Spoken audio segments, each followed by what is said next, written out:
Assalamualaikum warahmatullahi wabarakatuh dan salam sejahtera. Saya Safia Jurnalis binti Syahrami Jurnalis dan saya merupakan seorang pelajar yang berdedikasi dalam bidang akademik maupun co-curriculum. Saya berasal dari Ipoh Perak dan kini menuntut di Sekolah Kebangsaan Taman Bersatu.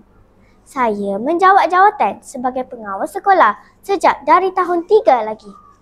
Saya telah menunjukkan minat mendalam dalam pelbagai aspek pembelajaran dan sentiasa berusaha untuk mencapai kecemerlangan. Dalam bidang co-curriculum, saya pernah dilantik sebagai setiausaha Kelab Sains dan Matematik di mana saya membantu ahli jawatankuasa kelab untuk merancang dan melaksanakan pelbagai program yang bermanfaat.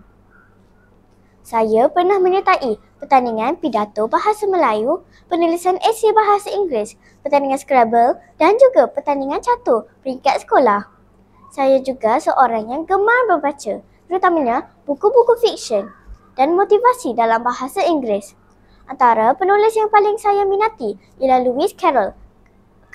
Ini kerana gaya penulisannya yang menyentuh emosi dan syarat dengan nilai kehidupan. Beliau adalah seorang penulis buku, penyajak, ahli matematik dan seorang jurugambar.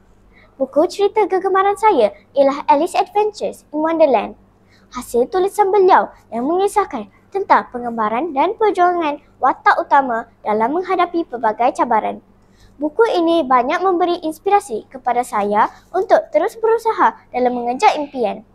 Saya percaya bahawa keseimbangan antara pencapaian akademik, penglibatan co-curriculum dan minat dalam pembacaan mampu membentuk peribadi yang berdaya saing, berdedikasi serta berfikirkan luas. Sekian, terima kasih.